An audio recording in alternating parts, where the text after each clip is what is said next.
Desa Benteng Wetan merupakan salah satu desa yang berada di Kecamatan Genteng, Kabupaten Banyuwangi yang memiliki 3 dusun, yaitu Cangaan, Kerajaan, dan Resmi.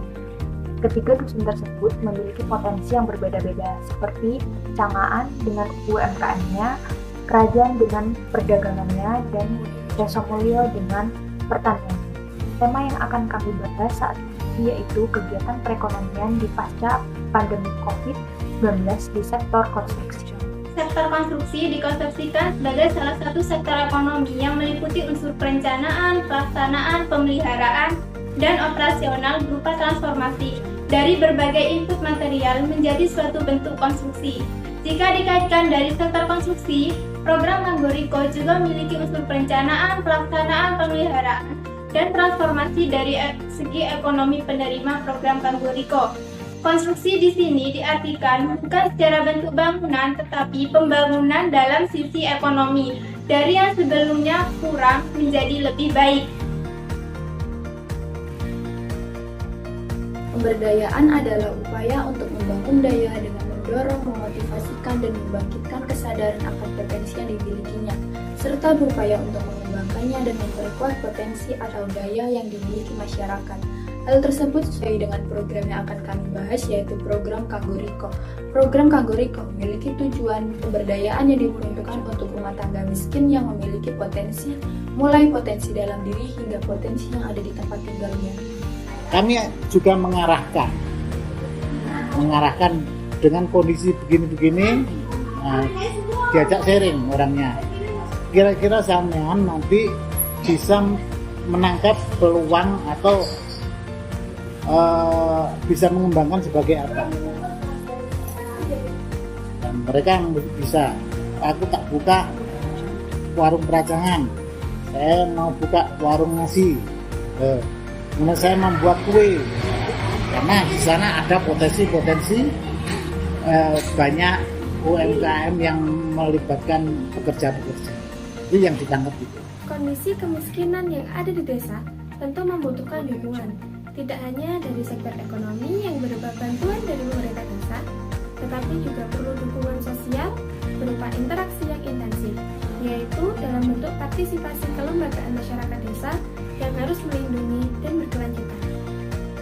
Tujuan program Kanggoriko antara lain, yang pertama, memberikan akses interaksi dan perlindungan terhadap rumah tangga miskin melalui optimalisasi kinerja KPMD. Yang kedua, memperluas akses rumah tangga miskin terhadap usaha produktif untuk peningkatan aset usaha atau pendapatan keluarga. Yang ketiga, membantu mendorong upaya ketahanan sosial ekonomi rumah tangga untuk memenuhi kebutuhan hidup dasar. Dan yang keempat, mendorong motivasi untuk berusaha dalam kemampuan rumah tangga miskin untuk meningkatkan kesejahteraannya. Untuk menentukan sasaran, pemerintah desa memiliki list nama 150 orang dari pemerintah kabupaten. Lalu pemerintah desa melakukan survei pada seluruh calon penerima dan kemudian diseleksi menjadi 40 rumah tangga yang memenuhi kriteria.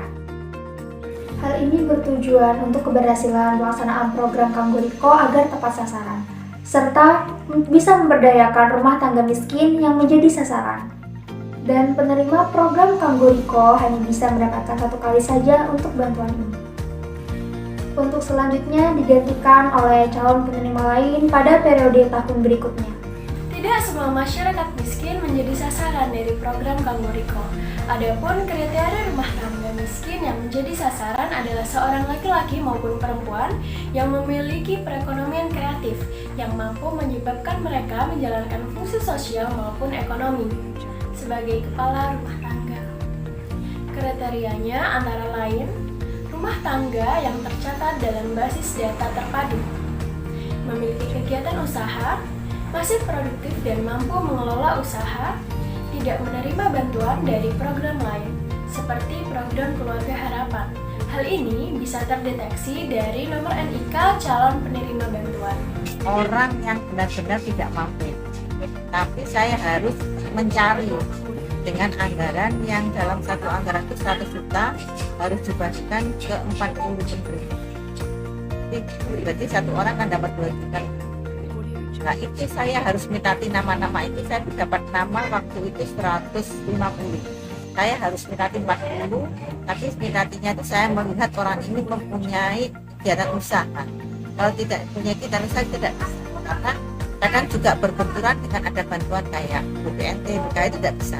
Nanti akan ketemu ketika saya mengajukan nama itu dari NIK, dari ID NIK, nanti dia akan sebut sendiri kalau memang dia dapat bantuan BKI. Jadi orang yang nggak mampu, yang kriterianya punya usaha dan tidak ada di bantuan yang sosial dari pemerintah.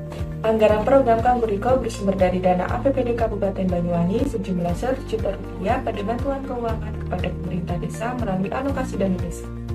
Alokasi dana desa digunakan untuk bantuan hibah dalam bentuk barang usaha yang masing-masing senilai Rp2.500.000 dikali 40 rumah tangga miskin dalam satu desa. Dari dana tersebut, 10%-nya digunakan untuk pemenuhan kebutuhan sehari-hari dan sisanya diperuntukkan untuk modal investasi berupa sarana dan prasarana usaha. Dalam program Kangguriko, rumah tangga miskin yang mendapatkan bantuan tidak dibiarkan begitu saja.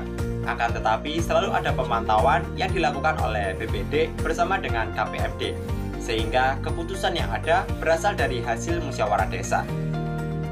Mekanisme kegiatan program Kangguriko yaitu yang pertama, sosialisasi, bertujuan untuk memberikan penjelasan mengenai program Kangguriko. Yang kedua, prarembuk warga, yaitu pertemuan khusus yang diagendakan sebelum rembuk warga, bertujuan mempersiapkan pelaksanaan rembuk warga dengan agenda pembentukan dan penetapan sekretaris desa dan KPMD selaku pendamping program Kangguriko.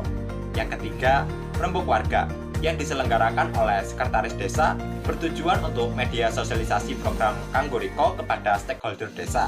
Dan yang keempat, klasifikasi dan identifikasi usulan kebutuhan rumah tangga miskin dilakukan dengan berinteraksi langsung dengan rumah tangga miskin sasaran untuk mengecek kondisi rumah tangga yang berpotensi untuk dikembangkan usahanya.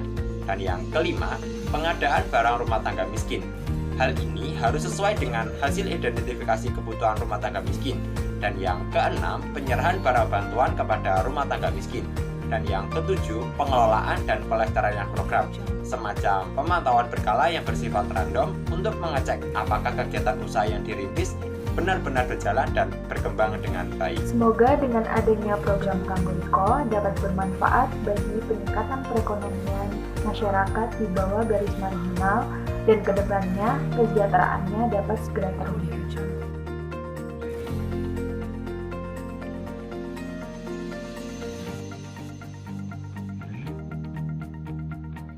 Audio Jungle.